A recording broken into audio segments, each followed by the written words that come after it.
Thank you and welcome back to our channel Special Science Classes. আজকে second part dual nature of matter and radiation, পদার্থ এবং বিকিরণের যে দ্বৈত সত্তা তার দ্বিতীয় অংশ আলোচনা করছি। আসলে আজকে আলোচ্য বিষয় ফটো ইলেকট্রিক এফেক্ট বা আলোক তড়িৎ ক্রিয়ার বিভিন্ন বাকি অংশগুলি। তো আমরা জেনেছি আলোক তড়িৎ ক্রিয়া কি। আলোক তড়িৎ ক্রিয়া আলোর মাধ্যমে তড়িৎ সংক্রান্ত একটা ঘটনা, মানে উচ্চ কম্পাঙ্ক এবং নিম্ন তরঙ্গ দৈর্ঘ্য, মানে শক্তি বেশি, সোজা ভাষায় উচ্চ কম্পাঙ্ক বিশিষ্ট এবং নিম্ন তরঙ্গ দৈর্ঘ্যের কোনো বিকিরণ বা আলো যদি ধাতব পৃষ্ঠের উপরে এসে পড়ে, কম্পাঙ্ক কম হলে হবে না, একটা নির্দিষ্ট কম্পাঙ্ক রয়েছে মিনিমাম, যাকে সূচনা কম্পাঙ্ক বলে আমরা জানব।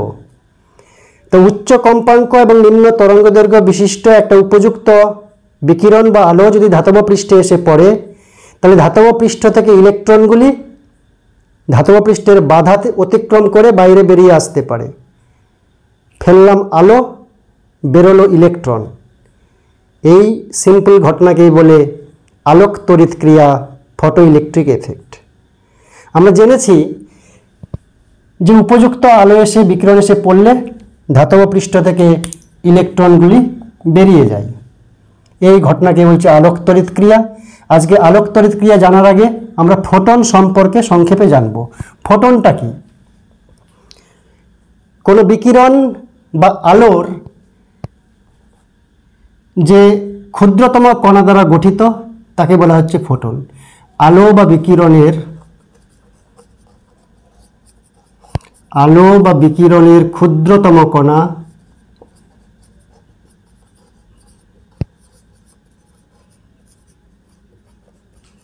হলো ফোটন। ফয় ওকারে ফো ট আর ফোটন।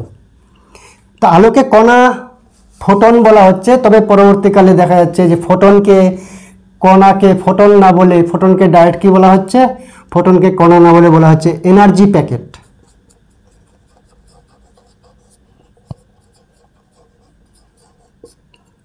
বা ওয়েভ প্যাকেট বা কোয়ান্টাও বলা হয়। ওই জন্য কোয়ান্টাম থিওরি আসছে শব্দটা। 2 নাম্বার, সমস্ত ফোটনের শক্তি সমান হয় না, তবে নির্দিষ্ট কম্পাঙ্ক বিশিষ্ট প্রত্যেকটি ফোটনের শক্তি এবং ভরবেগ সমান হয়, নির্দিষ্ট হয়। নির্দিষ্ট কম্পাঙ্ক বিশিষ্ট বা তরঙ্গ দৈর্ঘ্য বিশিষ্ট ফোটনের শক্তি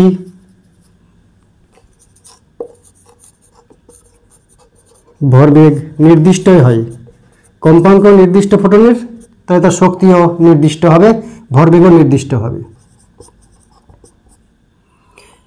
ই ইজুকাল টু কি হবে যদি নিউ কম্পাঙ্ক বিশিষ্ট হয়? নিউ কম্পাঙ্ক বিশিষ্ট ফোটনের শক্তি হবে এইচ নিউ। এইচ হচ্ছে প্ল্যাঙ্কের ধ্রুবক, 6.625 × 10⁻34 জুল সেকেন্ড। আর নিউ হচ্ছে কম্পাঙ্ক। এটাকে লেখা যায় এইচ, নিউকে লেখা যায় C by lambda. H C by lambda.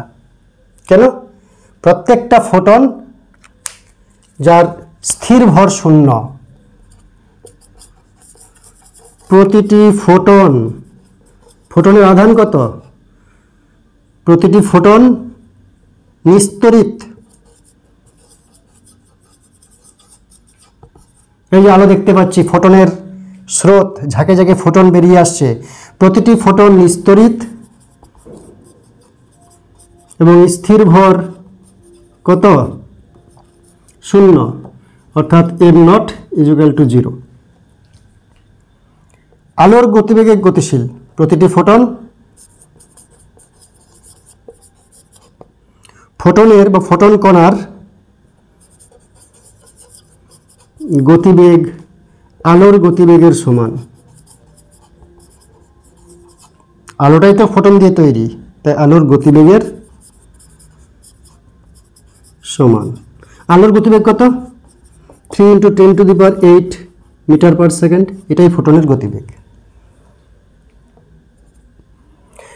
তাহলে ফোটনের শক্তি জানলাম, ফোটন নিস্তড়িত, ভরশূন্য, ফোটনের আলোর গতিবেগে চলে।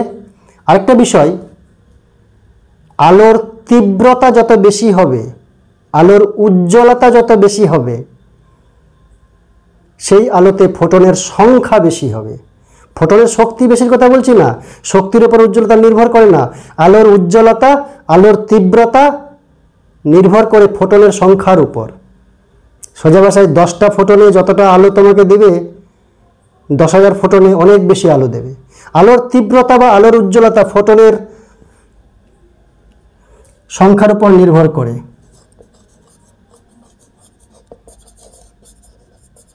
তীব্রতা, উজ্জ্বলতা ফোটনের সংখ্যার উপর নির্ভর করে।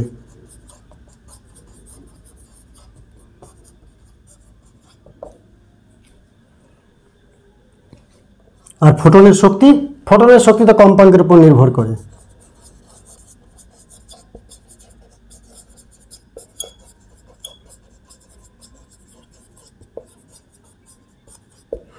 ফোটনের শক্তি কম্পাঙ্কের উপর নির্ভর করে, আলোর উজ্জ্বলতার উপর না।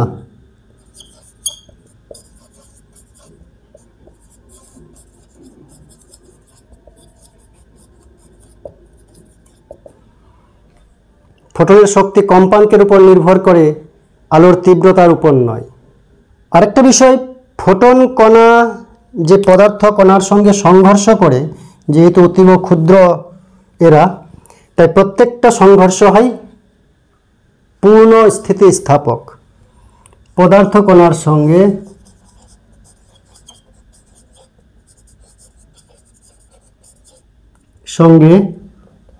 প্রতিটি ফোটনের সংঘর্ষ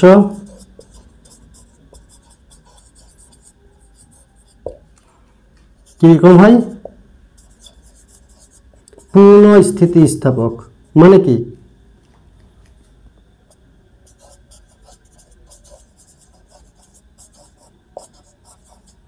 পারফেক্টলি ইলাস্টিক, পূর্ণ স্থিতিস্থাপক। অর্থাৎ কাইনেটিক এনার্জি ইনিশিয়াল আর কাইনেটিক এনার্জি ফাইনাল ইকুয়াল হয়, বা মোমেন্টাম এট ইনিশিয়াল, মোমেন্টাম এট ফাইনাল সমান হয় পুরো সংস্থাটার।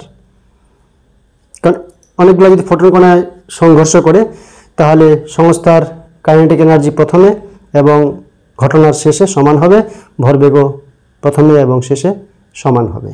এবার আলোক তড়িৎ ক্রিয়ায় কয়েকটি ইম্পর্টেন্ট ডেফিনেশন বা সংজ্ঞা আমরা জানব। যেমন সূচনা কম্পাঙ্ক, থ্রেশহোল্ড ফ্রিকোয়েন্সি। কি বললাম? Threshold frequency.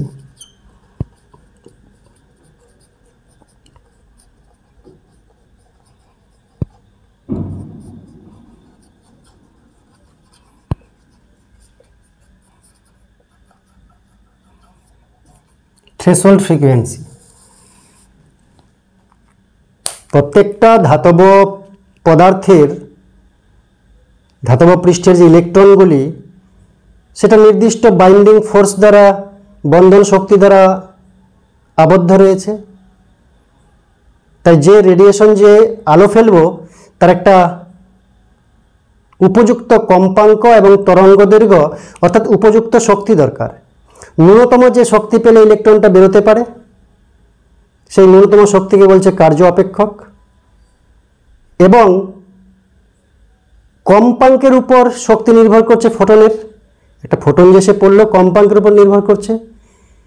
তাই মিনিমাম একটা কম্পাঙ্ক আছে, যে কম্পাঙ্ক বা তার বেশি কম্পাঙ্কের আলো পড়লে ইলেকট্রনটা বেরোতে পারে।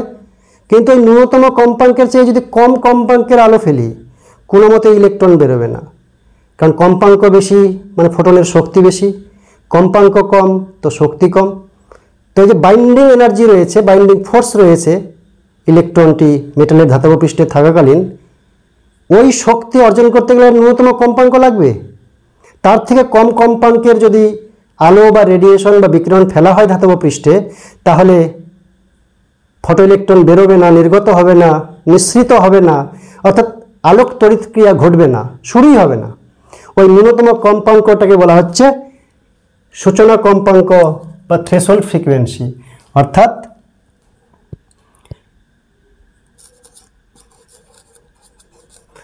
আলো বা বিকিরণের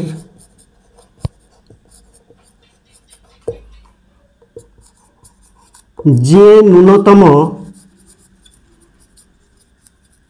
কম্পাঙ্কের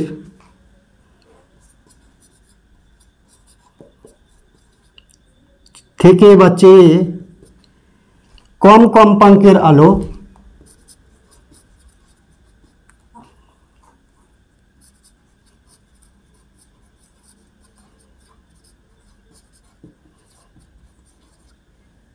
আলো বা বিকিরণের যে ন্যূনতম কম্পাঙ্কের চেয়ে কম কম্পাঙ্কের আলো ধাতব পৃষ্ঠে আপতিত হলে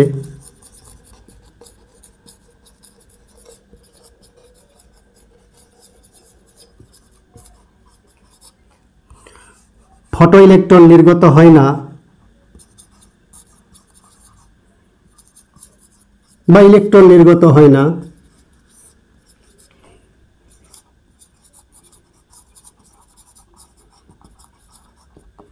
অর্থাৎ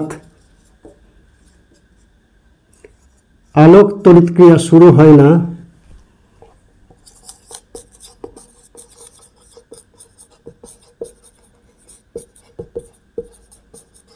বা হতে পারে না,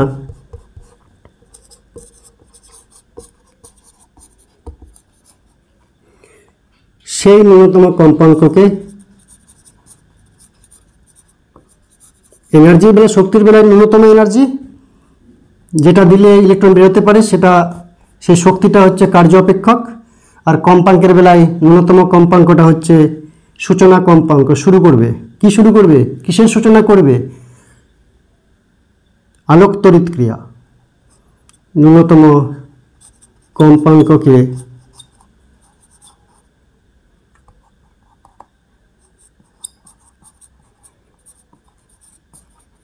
সূচনা কম্পাঙ্ক বলে।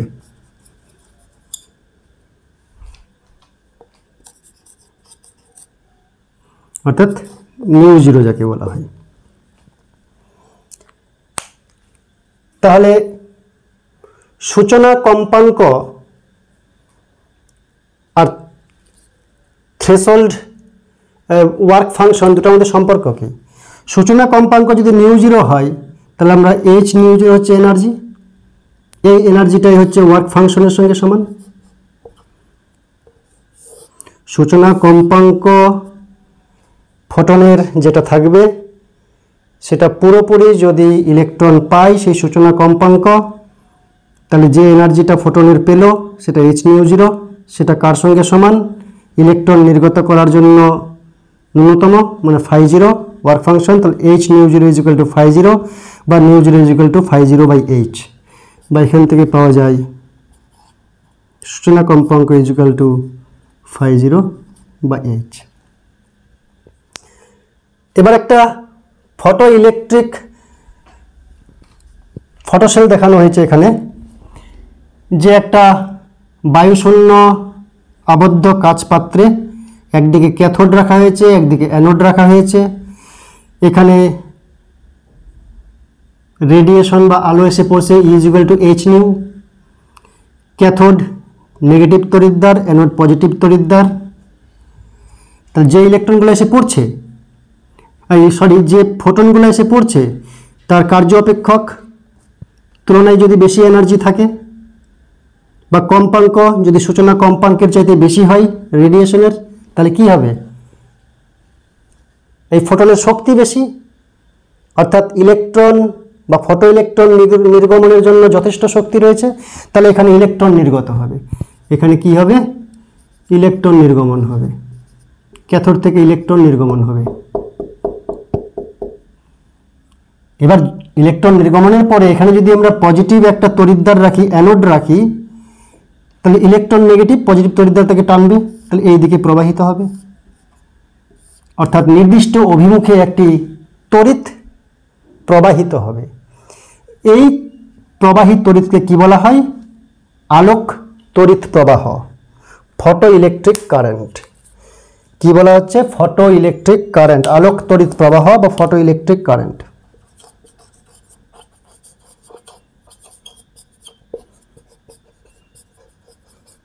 আলোক তড়িৎ প্রবাহ বা ফটো ইলেকট্রিক কারেন্ট, অর্থাৎ আলোক তড়িৎ ক্রিয়ায় যে আলোক ইলেকট্রন বা ফটো ইলেকট্রনগুলি উৎপন্ন হয় আলোক তড়িৎ ক্রিয়ায়, সেই ফটো ইলেকট্রনগুলিকে যদি বিশেষ ব্যবস্থার মাধ্যমে, মানে এরকম ব্যবস্থার মাধ্যমে একটি নির্দিষ্ট অভিমুখে প্রবাহিত করা যায়, তাহলে যে তড়িৎ প্রবাহ তৈরি হলো বা তড়িৎ প্রবাহ মাত্রা উৎপন্ন হলো তাকে আলোক তড়িৎ প্রবাহ, আর মাত্রাটাকে আলোক তড়িৎ প্রবাহ মাত্রা বলে। এই আলোক তড়িৎ প্রবাহ মাত্রা কিসের কিসের উপর নির্ভর করবে? আলোক তড়িৎ প্রবাহ মাত্রা কার উপর নির্ভর করতে পারে বলে তোমাদের ধারণা? আলোক তড়িৎ প্রবাহ মাত্রা নির্ভর করে, এক নম্বর নির্ভর করবে কতগুলো ইলেকট্রন তৈরি হচ্ছে। ইলেকট্রন যত বেশি তৈরি হবে তত বেশি কারেন্ট প্রবাহিত হবে নির্দিষ্ট বিভব পার্থক্যের জন্য। এই বিভব পার্থক্য মেনটেন করার জন্য এখানে রিওস্টেট রয়েছে, বিভব পার্থক্যকে পাল্টে দেওয়ার জন্য কমিউটেটর রয়েছে, বিভব পার্থক্যকে মাপার জন্য ভোল্টমিটার রয়েছে, আর কারেন্টটা মাপার জন্য, তড়িৎ প্রবাহ মাপার জন্য মিলি অ্যাম্পিটার রয়েছে। তো এই আলোক তড়িৎ প্রবাহ মাত্রা কিসের উপর নির্ভর করবে? নির্ভর করবে ইলেকট্রনের সংখ্যার উপর, তাই তো? ইলেকট্রনের সংখ্যার উপর। ইলেকট্রনের সংখ্যা কার উপর নির্ভর করবে? আপতিত ফোটন কণার উপর, ফোটন কণার সংখ্যার উপর। ফোটন কণার সংখ্যা বেশি হলে বেশি ইলেকট্রন বেরোবে, বেশি ইলেকট্রন প্রবাহিত হওয়ার চান্স হবে, তড়িৎ প্রবাহ মাত্রা বাড়বে। ইলেকট্রন বাড়লে, ইলেকট্রন বাড়ে, ফোটনের সংখ্যা বাড়লে, ফোটনের সংখ্যা বাড়ে আলোর উজ্জ্বলতার উপর, আলোর তীব্রতার উপর। আলোর উজ্জ্বলতা, আলোর তীব্রতা বেশি মানে ফোটনের সংখ্যা বেশি, বেশি ফোটন আঘাত করবে, বেশি ইলেকট্রন বেরোবে, বেশি তড়িৎ প্রবাহ মাত্রা হবে। তাই নির্ভর করে এক নম্বর আলোর তীব্রতার উপর।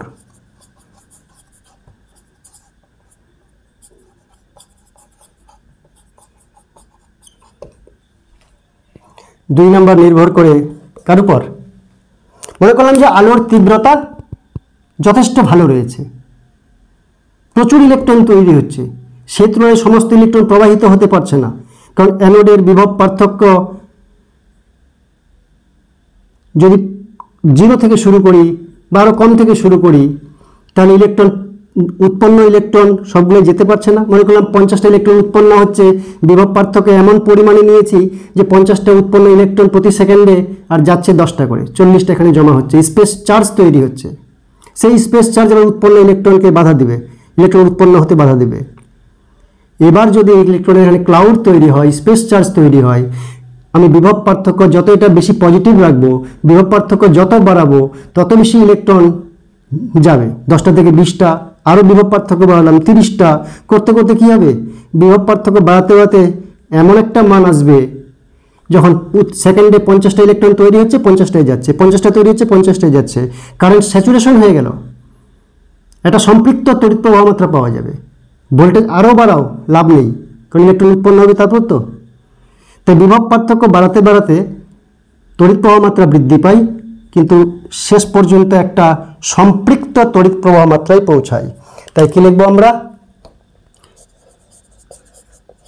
ক্যাথোড ও অ্যানোডের বিভব পার্থক্যের উপর নির্ভর করে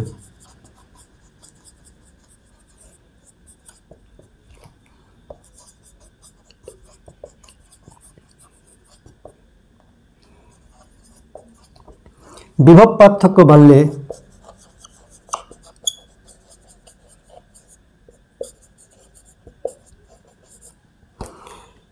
আলোক তড়িৎ প্রবাহ মাত্রা বৃদ্ধি পায়,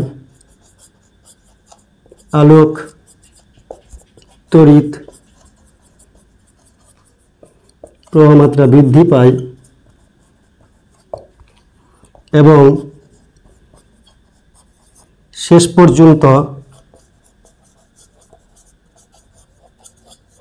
একটি সম্পৃক্ত মানে পৌঁছায়।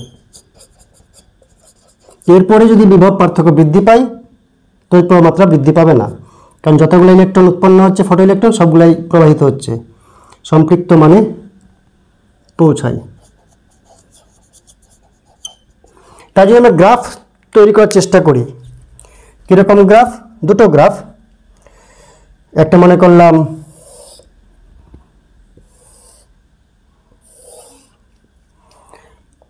আলোর তীব্রতা বাড়াচ্ছি,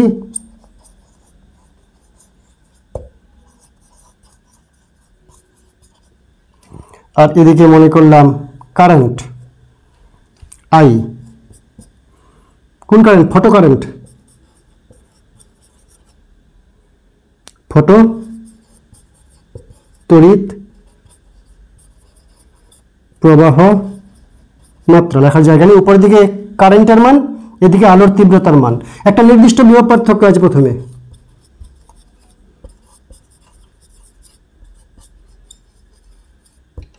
নির্দিষ্ট বিভব পার্থক্য আছে।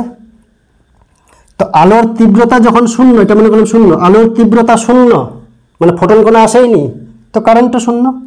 আলোর তীব্রতা বাড়ছে, ইলেকট্রনের সংখ্যা বাড়ছে, বেশি যাচ্ছে, ইলেকট্রন আরও বাড়ছে, আরও যাচ্ছে। মনে করলাম সাফিসিয়েন্ট এখানে বিভব পার্থক্য রয়েছে, একটা নির্দিষ্ট বিভব পার্থক্য রয়েছে, উপযুক্ত বেশি পরিমাণে বিভব পার্থক্য রয়েছে। তাই আলোর তীব্রতা বাড়লে ইলেকট্রন বাড়বে, প্রবাহমাত্রা বাড়বে।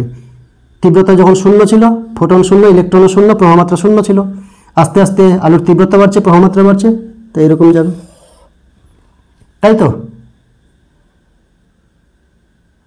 এখানে বিভব পার্থক্য নির্দিষ্ট দিয়েছি, তাই স্যাচুরেশনের কথা এখানে বলছি না। এবার যদি আমরা আরেকটা ছবি আঁকাই, লেখচিত্র।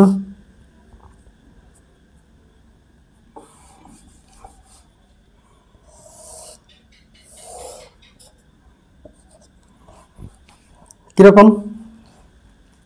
যেখানে বিভব পার্থক্য বাড়াচ্ছি,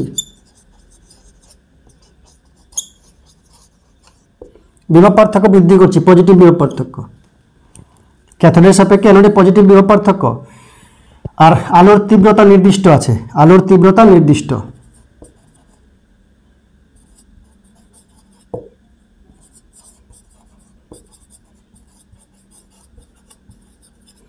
আলোর তীব্রতা নির্দিষ্ট আছে, নির্দিষ্ট পরিমাণ আলো আসছে, নির্দিষ্ট পরিমাণ ইলেকট্রন উৎপন্ন হচ্ছে। এর মনে করলাম এখানে ইলেকট্রন ক্লাউড জমে আছে, বিভব পার্থক্য বাড়াচ্ছি, ইলেকট্রনের প্রবাহ বাড়ছে, ইলেকট্রনের প্রবাহ বাড়ছে। বাড়তে বাড়তে কী হবে? একসময় স্যাচুরেশন আসবে। কিন্তু এখানে একটা কথা মনে রাখা দরকার, যে বিভব পার্থক্য যখন শূন্য, বিভব পার্থক্য নেই, তখন কি কারেন্ট পাবো? ইলেকট্রন কি ওইদিকে যাবে? উত্তর হচ্ছে হ্যাঁ, কিছু পরিমাণ ইলেকট্রন যাবে। তার কারণ যে ফোটন পড়ছে তার এনার্জি যদি বেশি হয়, তাহলে নির্গত ইলেকট্রন ওই ফোটনের কাছ থেকে একটা গতিশক্তি অর্জন করবে। সেই গতিশক্তিতে হয়তোবা কিছু কিছু ইলেকট্রন বেশি গতিশক্তি, কিছু কিছু ইলেকট্রনের কম গতিশক্তি। যে সমস্ত ফটো ইলেকট্রন বেশি গতিশক্তি অর্জন করবে নির্গমনের পর, তারা অ্যানোডে পৌঁছে যাবে বিভব পার্থক্য শূন্য হওয়া সত্ত্বেও গতি জাড্যের কারণে। তাই বিভব পার্থক্য যখন শূন্য, তখনও কিছু আমরা পাবো, কি পাবো? তড়িৎ প্রবাহ মাত্রা। এটা হচ্ছে তড়িৎ প্রবাহ মাত্রা, আর লিখছি না এখানে, তড়িৎ প্রবাহ মাত্রা। এবার বিভব পার্থক্য যদি আমি নেগেটিভ করে দিই, নেগেটিভ করলে আস্তে আস্তে দেখা যাবে এখানে নেগেটিভ, এটা মাইনাস হয়ে গেল, ইলেকট্রনগুলো মাইনাস। গতিশক্তি খুব বেশি হলে কিছুটা মাইনাস হলেও ইলেকট্রন ফোর্সফুলি গতিজাড্যের জন্য পৌঁছে যাবে। কিন্তু মাইনাস যদি বাড়াতে বাড়াতে এমন মানে পৌঁছায় যখন আর ইলেকট্রনগুলির গতিশক্তি নেই, এই মাইনাসকে অতিক্রম করে অ্যানোডে পৌঁছানোর। তো যে ঋণাত্মক বিভবের জন্য, ক্যাথোডের সাপেক্ষে অ্যানোডের যে ঋণাত্মক বিভবের জন্য আর ইলেকট্রন যেতে পারে না, আর তড়িৎ প্রবাহ মাত্রা হচ্ছে না, আলোক তড়িৎ প্রবাহ মাত্রা শূন্য হয়ে যাচ্ছে, সেই নির্দিষ্ট নেগেটিভ বিভবকে বলা হয় স্টপিং পটেনশিয়াল। স্টপ করে দিচ্ছে ইলেকট্রনকে, নিবৃত্তি বিভব। তার নিবৃত্তি বিভব একটা নির্দিষ্ট তীব্রতার জন্য নিবৃত্তি মনে করলাম এখানে, অর্থাৎ তাহলে এটাতে এরকম একটা গ্রাফ হবে I1।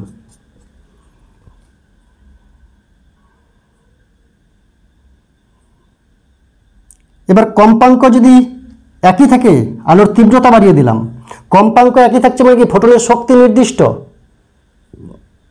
আর আলোর তীব্রতা বাড়িয়ে দিলাম, তাহলে শক্তি নির্দিষ্ট হলে নিবৃত্তি বিভব একই জায়গায় থাকবে, এটা নেগেটিভ, এখান থেকেই যাবে, এখানে গিয়ে স্যাচুরেশন হবে I2 গ্রেটার দেন I1। এখানে হচ্ছে ইন্টেন্সিটি অফ লাইট I, আর এই I বলতে হচ্ছে আলোক তড়িৎ প্রবাহ মাত্রা, আলোক তড়িৎ প্রবাহ মাত্রা, আর এটাকে বলি স্টপিং পটেনশিয়াল। তো আমরা নিবৃত্তি বিভব কাকে বলে এটা জানবো। আমরা বললাম যে ক্যাথোডের সাপেক্ষে, কি বললাম, ক্যাথোডের সাপেক্ষে অ্যানোডে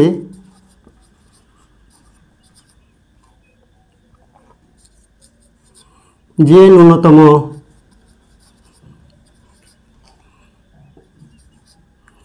ঋণাত্মক বিভব রাখলে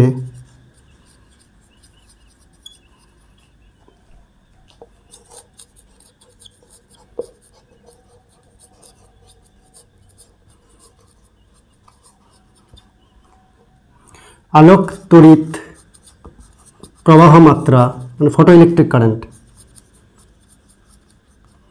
শূন্য হয়ে যায়,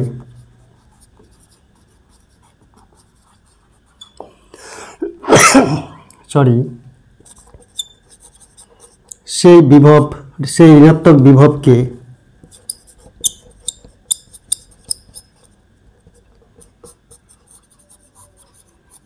নিবৃত্তি বিভব বলে।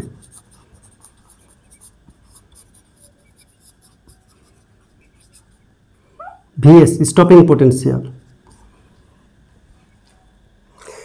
VS এর মান কার উপর নির্ভর করে? VS এর মান নির্ভর করবে আলোর তীব্রতার উপর না, তীব্রতা মানে ফোটনের সংখ্যা, ফোটনের এনার্জির উপর। ফোটনের এনার্জি বেশি তো ইলেকট্রন এনার্জি বেশি, ফোটনের এনার্জি যত বাড়বে ইলেকট্রন এনার্জি তত বাড়বে, মানে ম্যাক্সিমাম এনার্জি গতিশক্তিটা তত বাড়বে। তাই এটাকে গতিশক্তি বাড়লে এখানে নেগেটিভটা আরও বাড়াতে হবে, মানে স্টপিং পোটেনশিয়াল বাড়াতে হবে। যদি ফটো ইলেকট্রনের গতিশক্তি বাড়ে, ফোটনের এনার্জি বেশি হওয়ার দরুন, তাহলে স্টপিং পোটেনশিয়াল বৃদ্ধি পাবে। তাহলে স্টপিং পোটেনশিয়াল বা নিবৃত্তি বিভব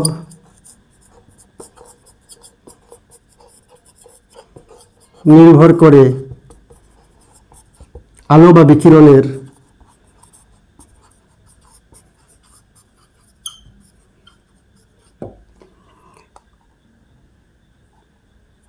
কম্পাঙ্কের উপর, কম্পাঙ্কের উপরই শক্তি নির্ভর করে। এবার মনে করলাম যে এখানে নেগেটিভ বিভব দিতে হচ্ছে VS, তাহলে একটি ইলেকট্রনের বাধাজনিত শক্তি হবে EVS। বোঝানো গেল কি? একটা ইলেকট্রন যদি V বিভব পার্থক্যের মধ্য দিয়ে যায় তাহলে তার উৎপন্ন শক্তি কি? EV। এটা উল্টো দিকে হবে, স্টপিং পোটেনশিয়াল EVS হবে ইলেকট্রনের শক্তি। এই শক্তিটা কার সঙ্গে সমান হবে? ইলেকট্রনের গতিশক্তির সঙ্গে। তো ইলেকট্রনের গতিশক্তি কত? ইলেকট্রনের গতিশক্তি হচ্ছে ফোটনের শক্তি মাইনাস ইলেকট্রনের কার্য অপেক্ষক, ইলেকট্রনের কার্য অপেক্ষক। আর E ইজ ইকুয়াল টু কত? h nu minus phi zero মানে h নিউ জিরো, বা শুধু ফাই জিরো লিখলেও চলো এখানে আপাতত ফাই জিরো। তাহলে VS is equal to h nu by E minus phi zero. নিউকে লেখা যায় C বাই ল্যামডা, তাহলে h C by E lambda minus phi zero. Phi zero কেন? এখানকার ইটা কোথায় গেছে? এখানে ই দিয়ে ভাগ করলাম, তো এটাকে ই দিয়ে ভাগ করতে হবে। এবার এটাকে আমি বলতে পারি এরকম y is equal to mx, একটু পাল্টাই নিয়ে আগে, ac by e 1 by lambda minus phi zero by e। তো এটা দেখতে কীরকম? একটা স্ট্রেট লাইনের সমীকরণ। y is equal to mx minus c, negative slope যদি ধরি, এর মতন সমীকরণ। তাহলে এর যদি গ্রাফ করি আমরা, এর যদি আমরা গ্রাফ করি স্টপিং পোটেনশিয়ালের, তাহলে কি পাচ্ছি? এরকম একটা গ্রাফ পাচ্ছি।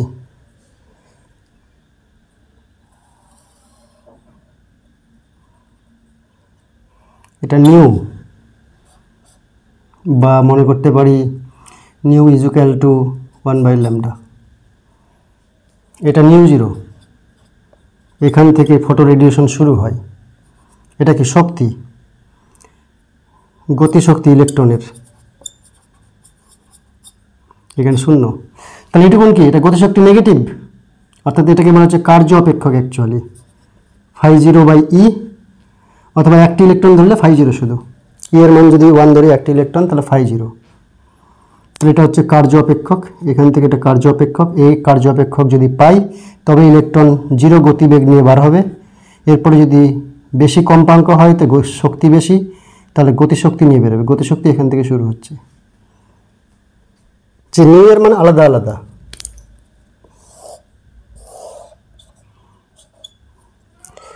নিউ এর মান আলাদা আলাদা, স্টপিং পোটেনশিয়াল কি হবে? Stopping potential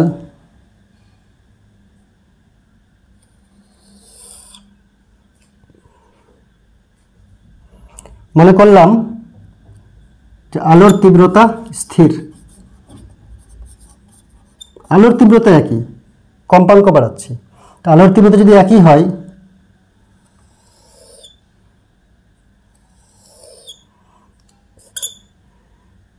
V3, V2, V1 হবে।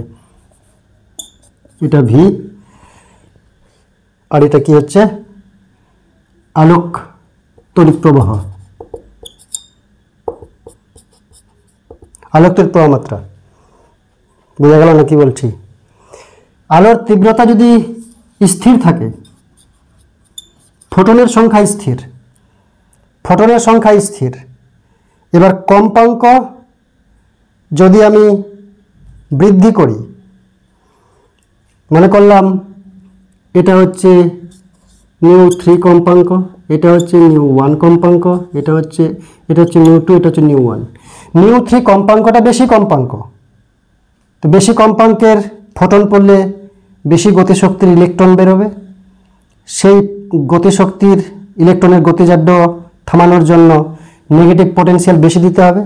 তাই নিউ3টা যদি বড় হয়, বেশি হয়, তাকে থামানোর জন্য নেগেটিভ পোটেনশিয়াল V3 বেশি দিতে হবে। এটা নেগেটিভ, এদিকে পজিটিভ, এটা জিরো। আমরা জানি যে জিরো যখন বিভব পার্থক্য ক্যাথোড অ্যানোডের মধ্যে, তখনও কিছু কারেন্ট থাকে, আলোক তড়িৎ প্রবাহ মাত্রা থাকে। তাহলে এটা হচ্ছে গ্রাফ, যে নিউ3 গ্রেটার দেন নিউ2 গ্রেটার দেন নিউ1। কম্পাঙ্ক বাড়ছে, নিউ3 কম্পাঙ্ক বেশি, তো স্টপিং পোটেনশিয়ালও বেশি। নেগেটিভ মানে V3, V2, V1, ঋণাত্মক মানে কিন্তু এটা মনে করলাম -10, এটা -8, এটা -7, তাই ঋণাত্মক মানে এটা বড়। কেন বড়? আপতিত ফোটনের কম্পাঙ্ক বেশি, তাই নির্গত ইলেকট্রনের গতিবেগ বেশি, গতিবেগ বেশি তো ঋণাত্মক মান বেশি দিতে হবে, নাহলে তো গতিজাড্যে পৌঁছে যাবে, কারেন্ট তৈরি হবে। তো কারেন্ট থামানোটাই তো হচ্ছে নিবৃত্তি বিভব। তাই নিবৃত্তি বিভব নির্ভর করে আলো বা বিকিরণের কম্পাঙ্কের উপর। মনে রাখতে হবে যে প্রত্যেকটি ধাতব পৃষ্ঠের কার্য অপেক্ষক সমান না। প্রত্যেকটা ধাতু থেকে ইলেকট্রন নিঃসরণ করতে গেলে যে ন্যূনতম শক্তি দিতে হয়, সেই ন্যূনতম শক্তি প্রত্যেকটা ধাতুর বেলায় সমান না। যেমন কিছু কিছু ধাতু রয়েছে, লিথিয়াম, সোডিয়াম, পটাশিয়াম, সিজিয়াম, এই ক্ষার ধাতুগুলো রয়েছে, এদের প্রায়মুক্ত ইলেকট্রনগুলিকে ধাতব পৃষ্ঠ থেকে বার করতে কার্য অপেক্ষক মানে ন্যূনতম শক্তি কম লাগে। তাই সাধারণ আলোতেই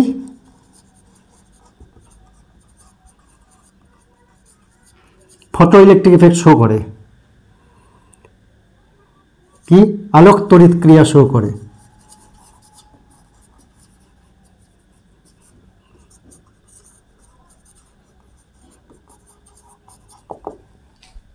তো আজকের জন্য এই পর্যন্তই। প্রত্যেকে ভালো থেকো। Thank you.